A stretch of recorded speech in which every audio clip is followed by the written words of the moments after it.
Blog Talk Radio.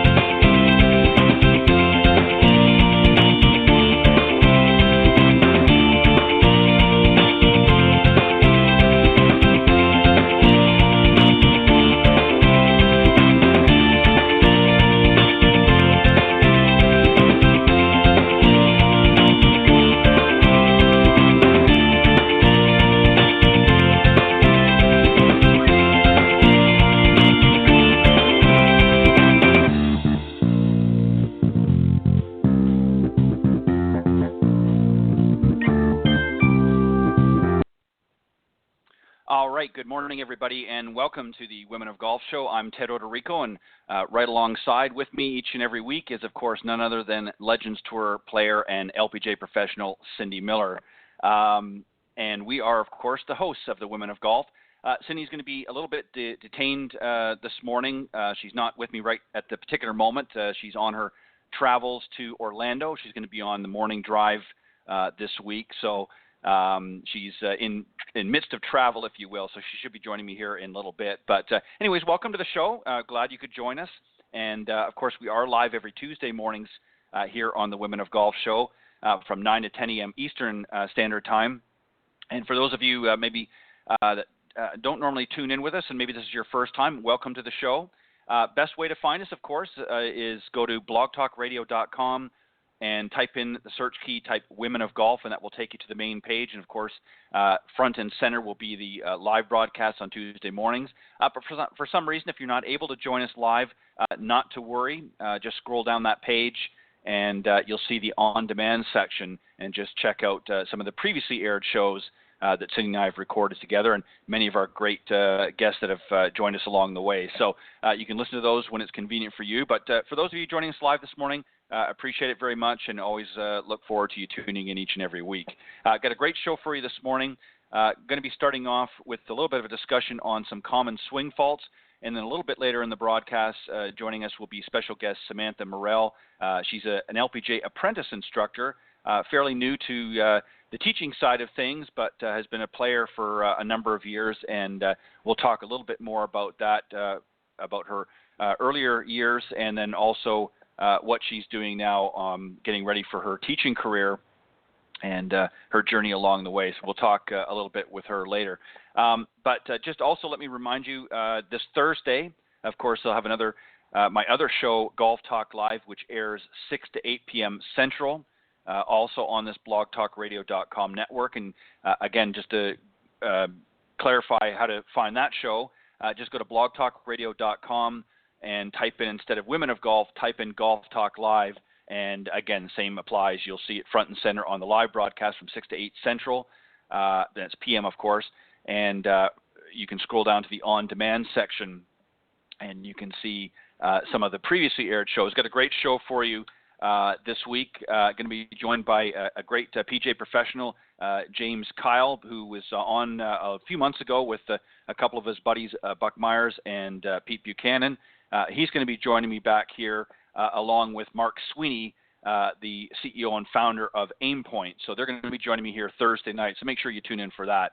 But as I said, we're going to start off, or I'm going to start off rather, with a little bit of some of the common swing faults. Let me just read out what some of them are. There's quite a few of them, but I'm just going to read some of them off, and then I'm going to go through a few of them here, and hopefully Cindy will be joining me along the way.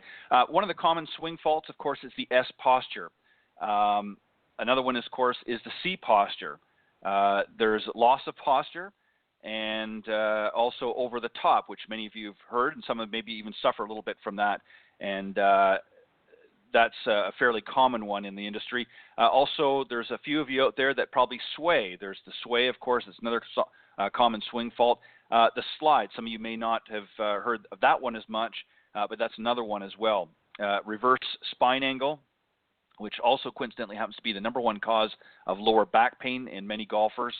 We're going to talk a little bit about that as well. Hanging back, that's when you sort of have that reverse pivot, if you will, and don't get a proper weight shift. And casting, or early release, as it's also referred to, or scooping, as some of you may know. And, of course, the dreaded chicken wing. And I'm not talking about the kind that you'd get at your local beer establishment, but I'm talking about the golf version of that. So we're going to talk a little bit about that, and I'm going to start it off while I wait for Cindy to come on board. And I'm going to go back to the first one here. Obviously not going to be able to get through all of them here. But the S posture, I'm going to tell you a little bit about what the S posture is referring to and maybe some of the physical causes of that posture. So the S posture is a swing characteristic caused by golfers creating too much arc in their lower back when they're in the setup position. This excessive curvature in the lower back puts obviously a lot of tremendous stress on the muscles in the lower back and causes the abdominal muscles to relax. The relaxation of core muscles causes a loss of posture or reverse spine angle, during the backswing. And as a result, the lower body is put out of position on the downswing and will affect, obviously, the swing sequence of motions. So let me just explain some of the physical causes as well. Sometimes this S posture is caused by a series of muscle imbalances, also called the lower cross syndrome, or LCS for short. LCS is simply a grouping of weak muscles combined with the overactive or tight muscles that create a predictable movement pattern in the lower back, and this pattern, of course, can potentially lead to injury. Just so that you get a visual, maybe a little bit of that, the S posture is, if you think of it this way, this is when you'll see some golfers and they'll have their glutes or their butt muscles jutted way out, and they'll get sort of an in curve, if you will, almost a C curvature of their lower back. In other words, they don't have that nice straight line from their shoulders right down to their tailbone. They get that sort of in curvature of the lower back, and that's not good. Obviously, as I just mentioned, it can put a lot of strain and stress on that lower back area, and then of course when you're actually in the motion of making your swing, it can create a lot of problems with that area. And then conversely, another posture problem is, of course, the C posture, and that's sort of the opposite, and this occurs when the shoulders are slumped forward at address, and there's a definite roundness to the back, again from the tailbone to the back and the neck. This will, of course, force a player to keep their backswing short and wide, or they will find it difficult to maintain posture. So that's when you've got, you've heard of the reverse C. Sometimes you'll see in a finish where you'll see Johnny Miller was very famous for earlier in his career for that sort of reverse C, and you would see where he would be standing way back, where his upper body would be way back, right actually over his feet, and there would be that large sort of reverse C, if you will. Well, this is the opposite. This is sort of the forward C, where it actually looks like a C if you were looking at down the line. And ultimately what happens there, as I mentioned, you have slumped shoulders and so forth. And this can be a result of poor setup and can be corrected by physically adjusting one's posture to a more neutral spine, and that's that more straight spine angle. The majority of C postures are caused by a series of muscle imbalances and joint restrictions and are developed over, of course, many years. A lot of older golfers you'll see, particularly a lot of our senior golfers, you'll see will have developed a C posture as time goes on, just because their muscles, particularly in their abdomen, become weak, and even in their lower back. And this is actually a comfortable position for them, but it's not very conducive for making good swings. And I guess the most significant restriction this causes the lack of thoracic spine extension, limiting backward bend or arching of the upper back. And this can lead to severe loss of spinal rotation, which in turn limits the ability to create a good backswing. And you obviously want to be able to create a good backswing in order to be able to execute a solid strike through the golf ball. And then, of course, there's the last one here I'm going to talk about in posture is loss of posture. And that is any significant alteration from the body's original setup, angles during the golf swing. This can affect all aspects of the golf swing, namely timing, balance, and rhythm. Altering posture usually causes two typical mishits, the block to the right and hook to the left. As the body changes angles, the player is forced to rely on their hand motion to square the club face, and this becomes a timing-driven swing that can be inconsistent. So essentially what that's saying is you might be somebody, and I actually had a student that did this, where in the backswing they would actually kind of stand up and come out of their posture. And then in order to get back into in their downswing, they would actually have to drop down in their posture and then kind of manipulate their hands because their balance and timing would be completely off. And as it mentioned, two of the issues that can result is, of course, a blocked shot to the right or a hooked left. And that's a couple of common areas as well. Physical causes, some of the research has shown that generalized stiffness and asymmetry in the musculature and joints of the lower body are the main causes. This can alter good setup posture and force players to change their spinal posture throughout the swing. And again, as I mentioned, a lot of older golfers too. I'm not trying to pick on them, but we lose certain flexibility and certain muscle tension, if you will, in our bodies, and it just reduces the ability to be able to hold and maintain a good posture. So a lot of times, in order to make it feel comfortable, as an example, as I mentioned, if you're going in the backswing and it starts to be uncomfortable, in order to relieve that tension, people will stand up a little bit, and that sort of takes the pressure off the lower back. And that's a big, big problem for a lot of our amateur golfers out there. So, again, the reason why I wanted to bring these up on today's show for this discussion was just to let people know that maybe you fall in one of those categories. Maybe you're somebody that has an S posture, maybe you're a C posture, or maybe you have a loss of posture where you're actually kind of floating in between different levels in your swing. In other words, you're standing up out of the swing in the backswing, and then you're sort of thrusting yourself down in order to meet the ball again in your downswing. One of the great ways, and this is something that I've done for years and still continue to do to this day, is, and I'm very fortunate, if you don't have this in your home, I suggest that you go out and get one, and you can get one really from a number of different places, but maybe you might not want to go to a furniture store. It might be a little more pricey, but you can actually go to some of your hardware stores and get a piece of mirror, a full-length mirror. I recommend about 5.5 to 6 feet high, in that range, just so that you've got a good length. And it doesn't have to be anything expensive. It can just be a basic piece of mirror. And obviously, because you don't want to cut yourself when you're touching it, you can just sort of put a cheap frame, have them frame it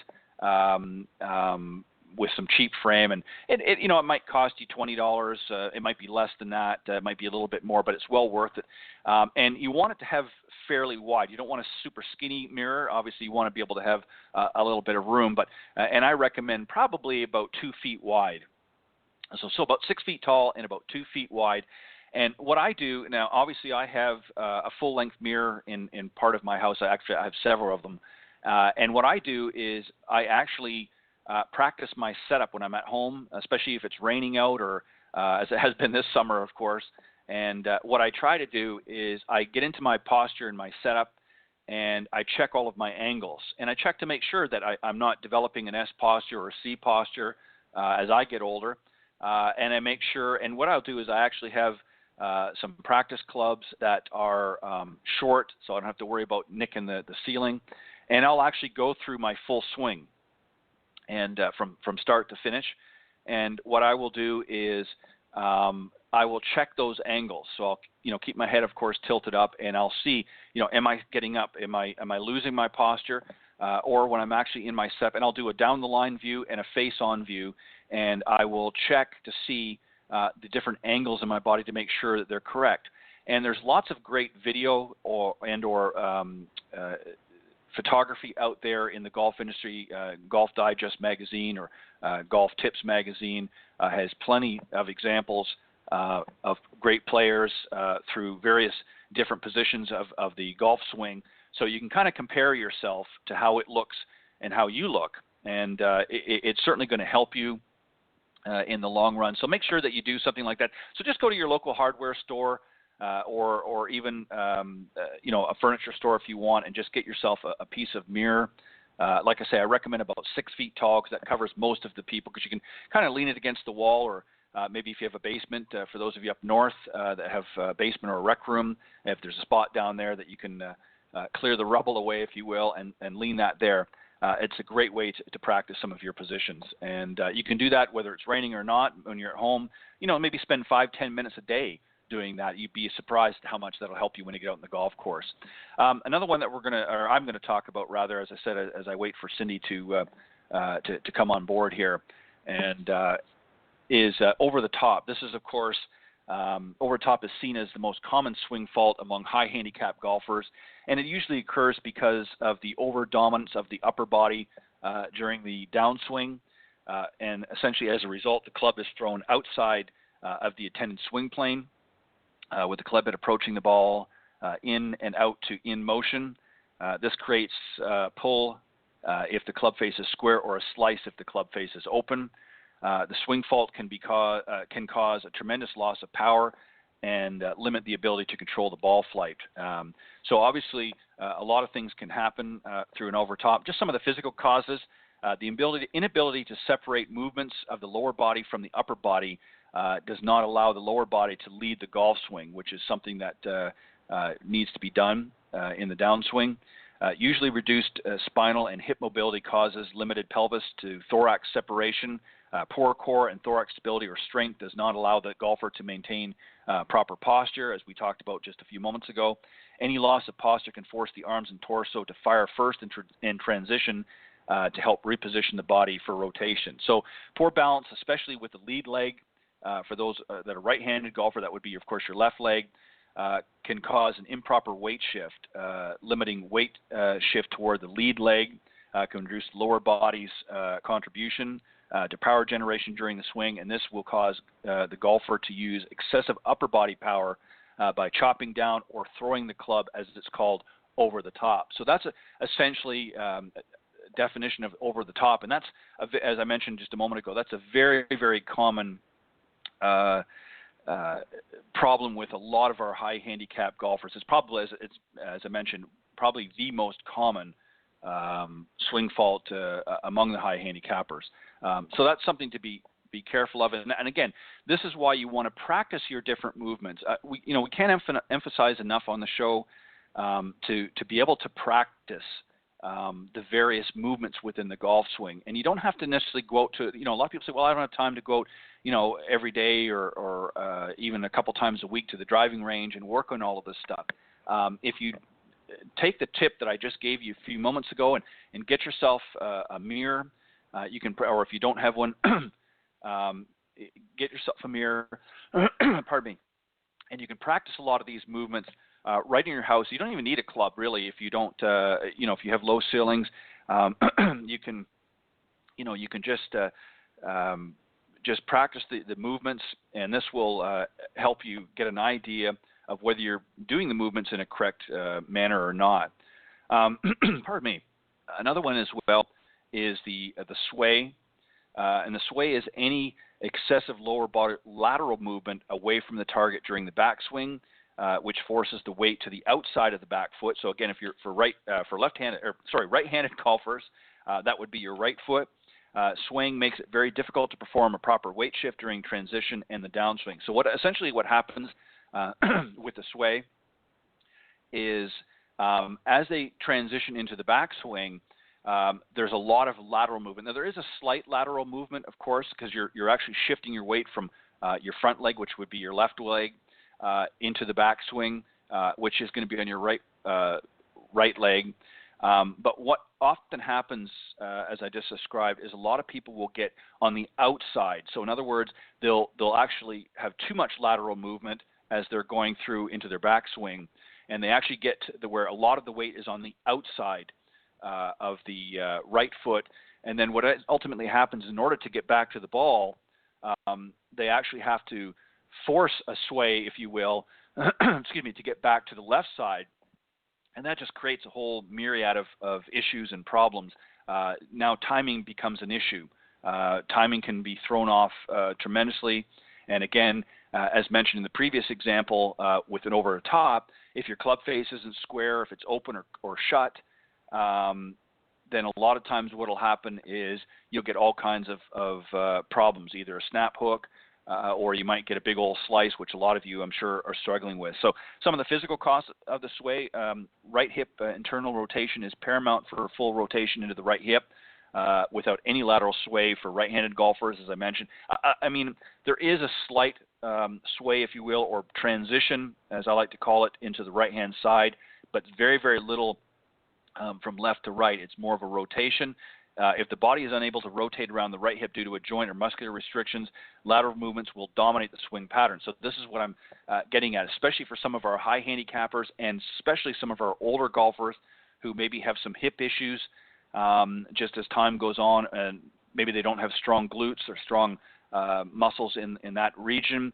A lot of times what they'll do is they will actually begin to sway as compensation. And again, this results too in the ability to separate the upper body from the lower body, allows the lower body to laterally stabilize while rotating during a large shoulder turn. So limited thorax to pelvis separation is usually caused by reduced spinal mobility and shortened lat flexibility. The ability to stabilize the lead leg during, again, this would be left leg for your right-handed golfer, excuse me. The backswing is directly proportional to the strength and stability of the gluteal musculature, or your butt muscles as they call them. The gluteus muscles are the main stabilizers of the pelvis and lower body. So as I was saying, essentially what happens is if you've got weak glute muscles, what will end up happening is this will cause you more often than not to sway in your backswing. And if you, again, if you sway too much, ultimately what ends up happening is now you've got to essentially sway to get back to the ball, and just a whole myriad of issues can come out of that. I'm obviously not going to get into all of them here. I'm going to get into maybe just a couple more. Hanging back is another one as well, and this a lot of times can result from too much sway. And this is essentially when a golfer hangs back, their weight does not shift correctly back onto the lead side on the downswing. Again, a lot of times if there's a tremendous amount of sway in their backswing, they're unable to get back. So what ultimately happens is the weight stays back on the trailing leg or the right leg for right-handed golfers. Golfers tend to hang back on their training leg and spine through impact. This results in lack of power and an inability to create a consistent strike of the golf ball. This will also usually result in premature release of the wrist angles as the player is trying to advance the club with their arms rather than the correct weight shift and pivot. Some physical causes, of course, are poor strength or power in the trail leg can prevent a proper weight shift. And as if there are any weaknesses, again, it goes back to the glutes, adductor, I can't even pronounce it, abdominals, or the trailer side players may eliminate the weight shift altogether. Limited mobility or instability in the lead hip can result in the player hanging back as well. So those are some of the physical causes, hanging back, and a lot of times it's almost like a reverse pivot too. Sometimes what people do is they won't actually make a transition into the backswing into the right side. They'll actually stay on the left, and then as they swing through, their weight transfers back over onto the right side, which is the leading or the trail leg, which is not what you want to do. That's something that causes a lot of problems as well. I'm going to do one more here, and I wanted to pick this one because I thought it was one that happens a lot with amateurs, and of course that's the chicken winging. A chicken wing is a loss of extension or breakdown of the lead elbow. So for you right-handed golfers, that would be your left arm, the lead elbow through the impact area. This makes it difficult to develop speed or power and tends to be excessive force on the outside of the elbow joint. If a golfer suffers from high weak shots or they tend to develop tennis elbow on the lead side, they probably have a chicken wing swing characteristic. It may not necessarily be a full chicken wing, but a lot of times, and this, let me just talk about the physical causes, then I'm going to get into a little bit more, and then our guest, Samantha, should be on board. And then we'll continue some conversation with her. Some of the physical causes, lead arm strength and lead side shoulder flexibility are paramount for a strong and fully extended lead arm at impact. Chicken winging will dominate the pattern if the arm is unable to rotate around the shoulder due to joint or muscular restrictions. Again, if the downswing is out of sequence and the club is traveling on an over-the-top path, the lead arm is almost always forced to chicken wing due to the direction of the forces. So essentially, what can cause a chicken wing is an improper release. Is one of the things that can cause it. So as you're coming down and you're coming in through impact, your right hand essentially, again for right-handed golfers, as it's going through to the left, should essentially fully release or cross over as it's closing the club face through impact and then into your balanced finish.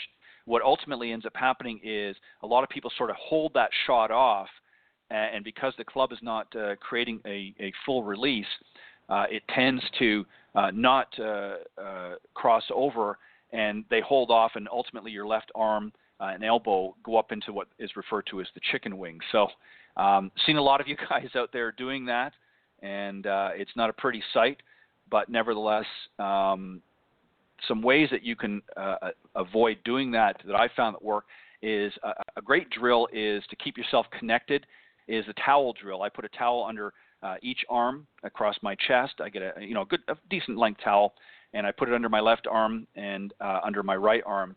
And I just use maybe like no more than a 9-iron, but maybe even a wedge. And I just do just some half swings, half swing back, half swing through, just sort of getting that movement and that full connection of your upper body. A lot of times that will help do that as well. And then you can kind of graduate and take the towel away and into a full swing. A lot of times what that'll happen to do is it'll actually force that crossover or that full proper release. And a lot of times you can eliminate a chicken wing that way. The other thing too, sometimes people will hold their left arm in a little bit more snug into their chest as they're going through the transition, so they'll force that in a little bit. All right, I'm going to bring Cindy on here. Cindy's joining me now, and also I see our guest is here as well. So let me just bring Cindy on real quick, and then I'll bring our guest on, Samantha Morrell. Cindy, welcome. Morning. Sorry about that. No, that's all right. As I say, I held down the fort for the first little bit. Just hang tight, Cindy, and I'm going to bring Samantha on here in just a second. I'm just going to read out a little bit about our very special guest this morning, Samantha Morrell. She's an LPGA Apprentice instructor.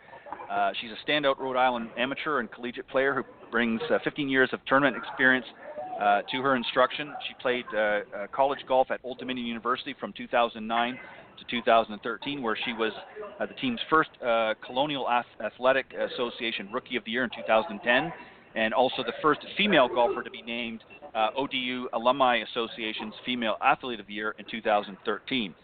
For the last 2 years, Sam worked as the tournament director for the Peggy Kirk Bell Girls Golf Tour, which is the largest girls-only junior golf tour in the country and headquartered in Greensboro, North Carolina. And in 2016, Sam was inducted into the North Kingstown High School Athletic Hall of Fame for her golf accomplishments, which include 3 consecutive girls' state titles from 2007 to 2009, and she's currently enrolled in the LPGA Teaching and Club Professionals program to become a Class A teaching professional. So, Cindy, let's welcome on our very special guest this morning, Samantha Morrell. Good morning, Samantha. Thanks for joining us. Hi, Cindy. Hi, Ted. Thank you so much for having me. It's a pleasure to be here this morning. Well, thank you for joining us, and hopefully I got everything right. Cindy's, I know that you're just coming on board, so what I'm going to do is I'm going to start the conversation off and then let you jump in as well. Sam, obviously you've been a player, so you're actually on both sides of the fence, if you will. You played golf through collegiate golf and others. And now you're sort of transitioning into the teaching side. What made you decide to go this route and now transfer into the teaching side? I got to say, I really think what made my decision so easy was to continue, my next phase in my golf journey throughout life was really working for that Peggy Kirk Bell Girls Golf Tour. It was such a nice way to give back and to kind of be able to have other girls have a great experience like I had growing up and playing tournaments as a junior. It just seemed like the next logical step to take to become an LPGA professional. And it's such a great organization, and I had a really great time at Level 1. I just took it this past June, met a lot of nice ladies, and it's really I feel like there's a nice sense of community there. Great. Tell us a little bit about the Peggy Kirkbell's golf tour. For those that may not be familiar, just give us a little bit of background. And you were, of course, the tournament director for the last 2 years. Tell us a little bit about your position there and also about the tour itself. Sure. The Peggy Kirkbell, as you said, it's the largest girls-only golf tour in the country. It was founded in 2007, and it later took on the name of Peggy Kirkbell. It's in Greensboro, North Carolina, and this last year in 2016, they had over 450 members at that time, which is a huge, from all over the country. There's a lot of people from the Midwest, Ohio, Pennsylvania is growing, but mostly all those girls come from North Carolina, South Carolina. That's where the biggest demographic is, but it's really expanding most more to be out in the Midwest. And I was responsible for being the tournament director on site. So I handled the course setup. I was delegating the staff and coordinating volunteers. I was leading the rules committee, and I represented the tour from a customer service standpoint. So I was the familiar face that a lot of the families saw at each event. So it's kind of nice to put a face to a name and to see the same consistent person every time. That was a little hard, too, because then you have to do rules and be the friendly face at the same time. So that was a little bit of a balancing act there. You know, good cop and bad cop at the same time. Right, exactly. But it was a great experience. Age range? What's the age range on that it goes from the girls on this tour? What is it? What's the youngest, and then what does it go up to? It's mostly middle and high school aged girls, so about 11 to 18. And there is a new division that we just started early on. It's a 9-hole division for 9-year-old girls as well. So just kind of a discovery division, it's called.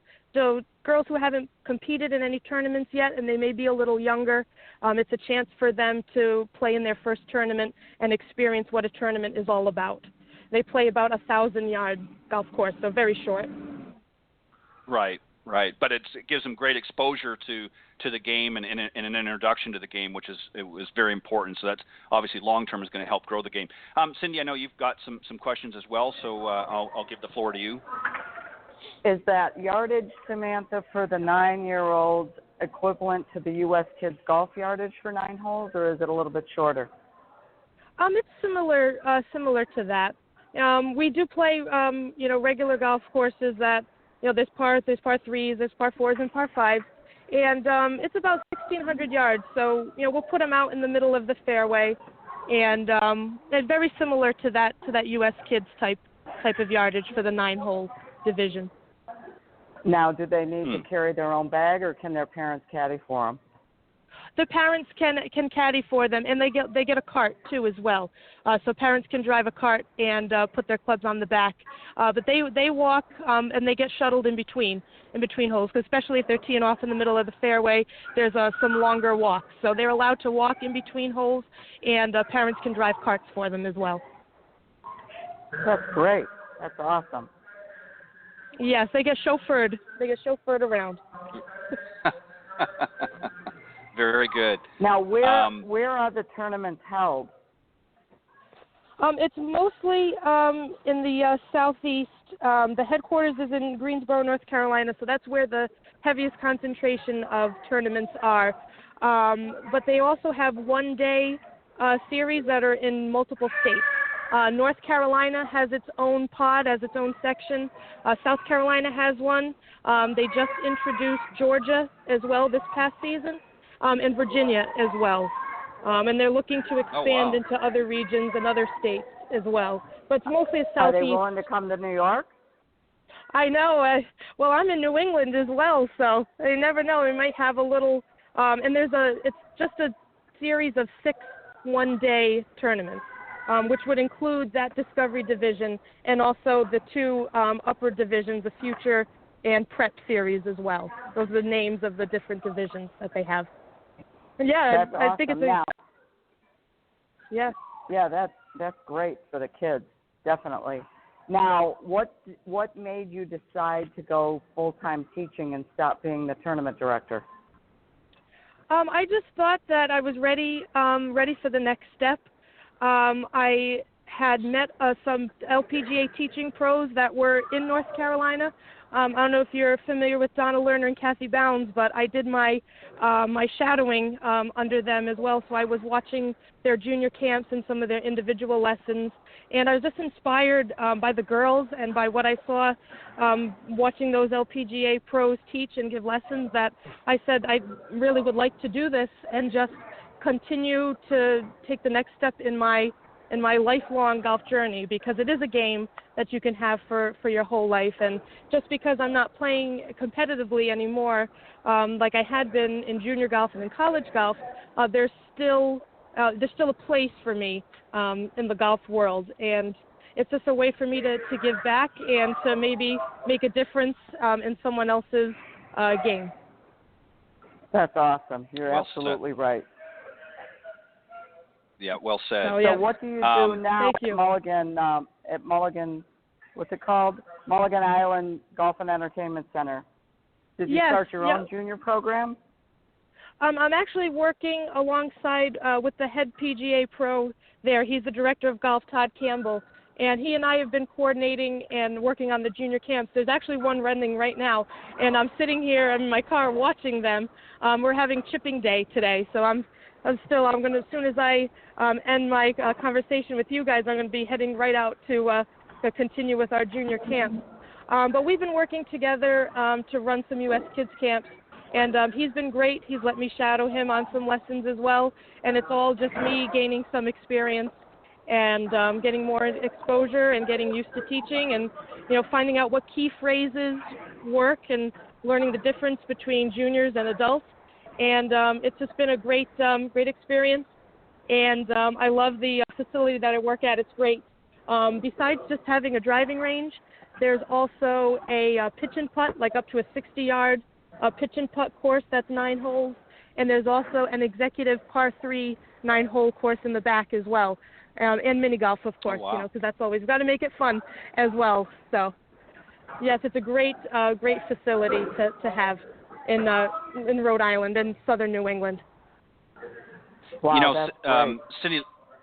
Cindy, let me just interject real quick. One of the things I like about that, Cindy, we've talked about this recently on the show, is about having more of those sort of executive-style courses. There's a lot of folks out there that are very new to the game, and it's very intimidating going out in some of the full-length courses. And we would like to see, and I think that's great that your facility, Samantha, has a little of everything. It's got a pitch and putt in it, but it's also got an executive style course, so it gives them an opportunity to practice all facets of their game. I like that. I like that quite a bit. Now, Sim, let me just ask you one quick question, and Cindy, I'll bounce it back to you. Are you planning on focusing mainly on junior girls golf in your teaching, or are you going to have a sort of a mixed bag? Are you going to specialize, in other words? I would like to, maybe a little bit down the road, being this is my first season as an apprentice, maybe by next year when I've got some Class B status and eventually Class A, I would like to focus and do some girls only because I saw through my time with the Peggy Kirk Bell Girls Golf Tour how much of a difference, and myself in college golf as well, just seeing that girls only environment, what a difference it makes for their confidence level as well. So they're not competing, against the boys, and, some of the boys, they may, be, I don't want to say more athletic, but they're more used to sports, and they have they have more confidence in themselves when it comes to physical activity. So I think specializing with the girls and having maybe girls-only clinics would be a great way for them to, be able to compete and compare themselves against their own peers. And definitely I was interested in starting, they have a girls golf, the LPGA and USGA have a joint girls golf program, and I think this facility would be an excellent place to start a girls golf site as well. So that might be in the future plans for me as well going forward, to start a girls' golf site here in Cranston. Yeah, that's fantastic. Sam, what kind of things and drills and little games do you play for the kids to have fun? Oh, we got tons of stuff right now. So I'll tell you one of the games that we'll be playing today. It's called Treasure Chest. And the kids are going to be split into 2 teams. And they have to get it into the ring that we've made out of tape around the hole. They got to get it in the ring to qualify. And we have cones that have a golf ball underneath. And there's 36 cones and 18 golf balls. So they got to qualify by hitting it in the circle.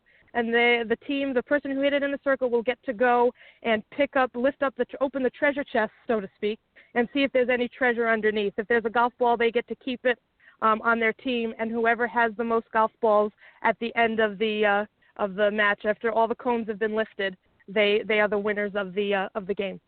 So that's what we got on the agenda for today. For a game. Yes. Yeah, I want to play. Yeah. Yeah, how come they don't have anything like that for us adults anymore, you know? Yes, that's right. No, that's fantastic. Anyone, something to keep them engaged, keep them interested. Last week we had a special prize underneath there, which was a Hershey bar. So they got a little extra incentive to hit at the circle. There was a candy bar hidden under one of them. So you can do that and, just throw in some added fun. You can do something like calling your shots. Saying you have to do it with your eyes closed, or, swing left-handed instead. So little fun things like that, just to be, and I'm big on competition. I think competition is healthy, and you got to have a little bit of healthy competition. So anything where they're competing and working for something, I think is very important while they're out here. And they're learning and they don't even know it. So that's the best part. It is the best part. So let me ask you this. How many days is your camp? And how many kids do you have? Our camp runs from a Monday to Friday, and it's 3 hours a day, 9 to 12. And right now we've got six kids registered in this camp, but we can have up to 10 in a week, which we have earlier in the year. This is more of our advanced camp. They are in level 2 or level 3 for the U.S. Kids progression that we have. The earlier ones were level 1. So it was, a little bit easier to get more kids. Sometimes it was their first time ever playing golf before. So those camps had more kids on in the camp early on. And, it's this part of the year, too. It gets hotter. It was in June, so it was a little cooler, so a little bit better to be outside. But, yeah, we've got 6 kids so far in this camp, and we're having our chipping. Today's the chipping day. That's so we did putting awesome. yesterday. Do you run them all year?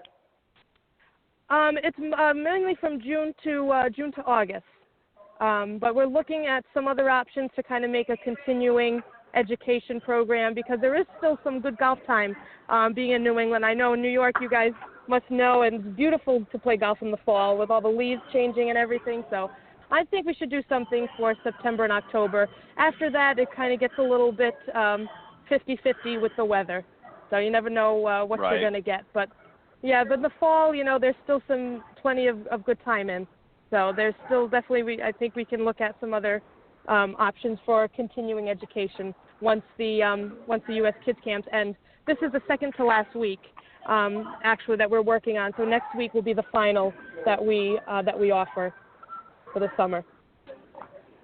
Awesome. Well, that's great. Now, obviously, you want to develop, and as you said, once you get a little further on in your apprenticeship and that, you want to focus on different activities. What do you see long term? What would you like to see long term with your career? Oh gosh, I don't even know if I've thought of that yet. I definitely want to get my. You're making me think on the spot here. I definitely love the idea. I definitely want to get my my full status. That would definitely be very important. I just love being part of the LPGA. I think that was the second best decision I made. Definitely joining the Peggy Kirkbell Tour got me really motivated to continue golf again. Kind of after I graduated, from college. I kind of knew my competitive career was kind of over, and I didn't know what to do in golf after that, so that was a real pick-me-up. To be able to, I moved to a new place. I'd never been to Greensboro. That was the first time I saw the place, was picking out an apartment. I already said yes to working for the tour, and I hadn't even no idea where I was living or hadn't even seen the city.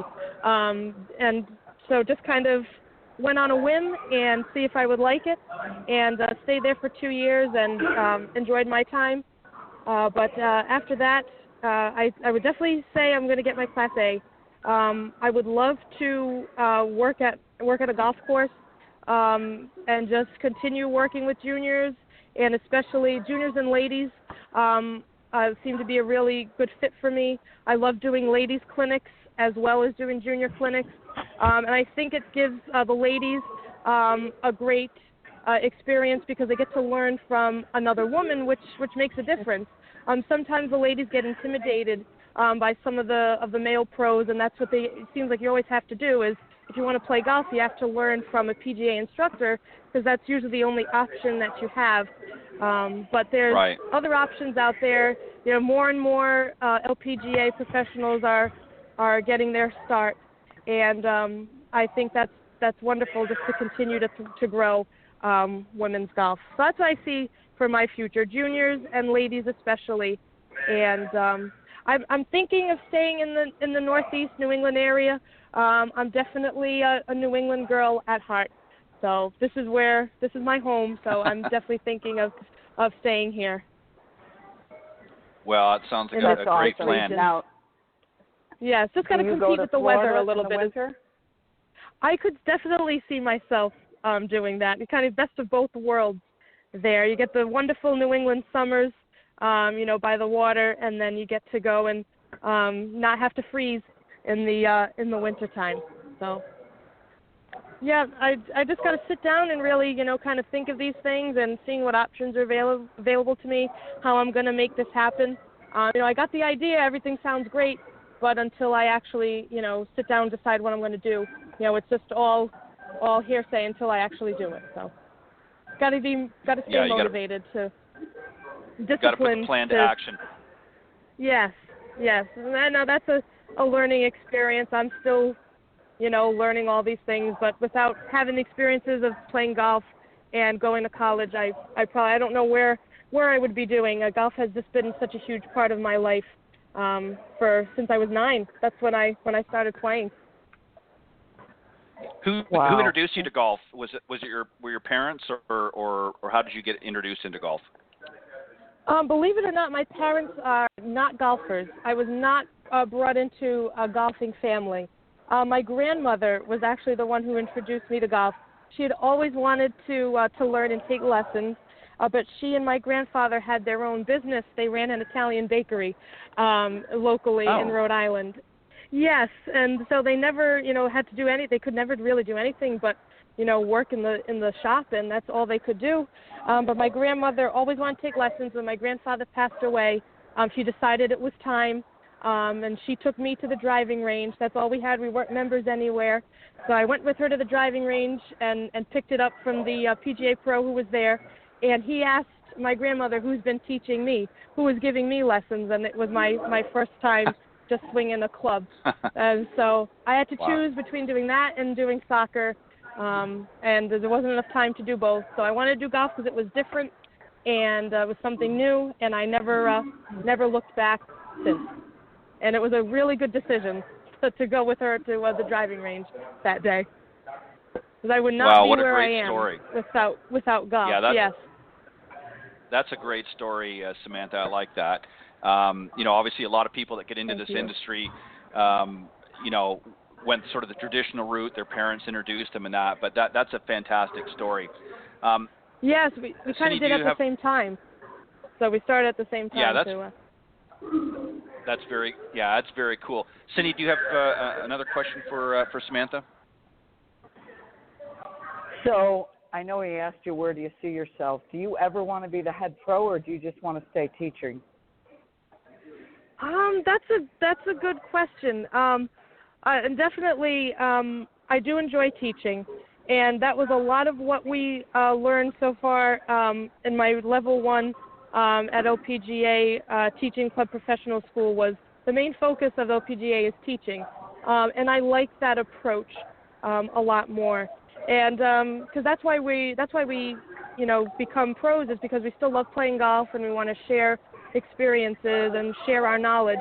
I don't know if organizing a schedule, planning the cart schedule for the day and employees and who's coming in, and I'm not sure if that managerial type of job is for me. Maybe not yet. In the beginning now, I definitely want to focus on teaching. I think that's where all the fun is, and that's when you're actually out on the course. You're actually talking about golf all day long, and that's what I can do. I can certainly talk, and I can certainly talk about golf. So that's the most fun part, is just being able to talk about golf. So I enjoy that the most. So I think for now, in the beginning, I would like to stick to strictly teaching. But I wouldn't be, I'd be open to the possibilities of doing looking at other areas and other routes to take. Yeah, I think that's a great way, and I'm a firm believer you have to do what you enjoy, and obviously you're very passionate about the teaching side right now, and other things will follow as your career develops. Samantha, I want to thank you very much for joining Cindy and I this morning. It's been very interesting, and for those that want to come and work with you or come and meet you, where can they go? They can go online. Mulligan's Island has a great website. It's just mulligansisland.com, and there's the Golf Academy has their own separate page, and you can find my bio on there, as well, a little bit more about me, and you can book a lesson if they like as well by calling my number, which is on the website as well, or the Mulligan's phone number, and I can be reached by email as well. Perfect.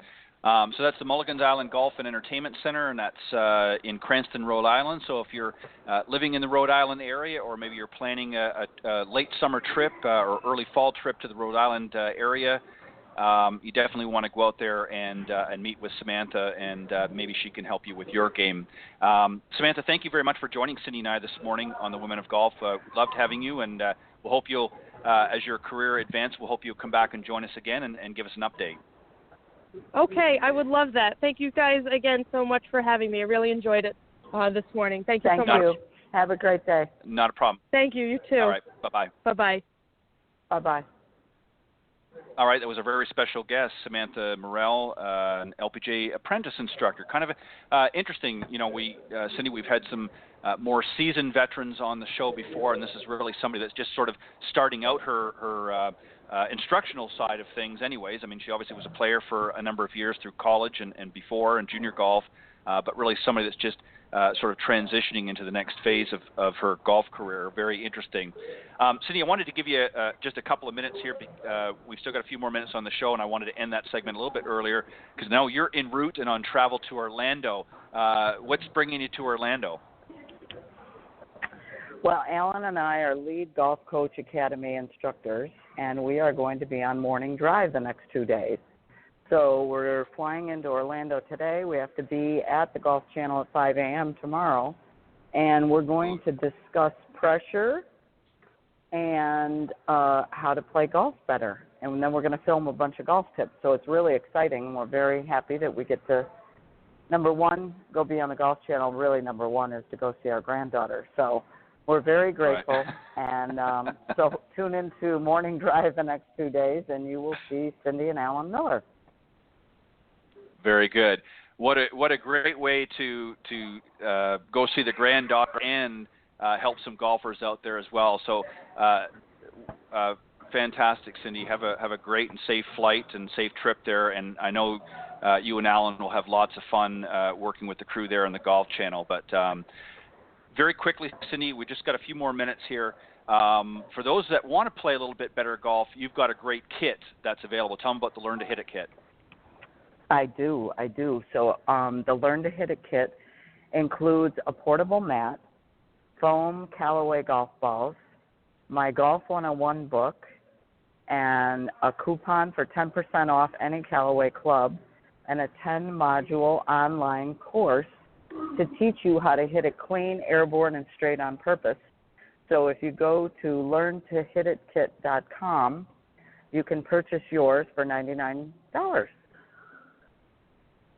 Perfect. And as you said so many times, it's really about the cost of a lesson. So you can have access to Cindy Miller's mind, if you will, anytime you want through her Learn to Hit It kit, and some great examples that I'm sure she has to show you there on how to play some better golf. So make sure you go to learntohititkit.com to get your hot little hands on a great product.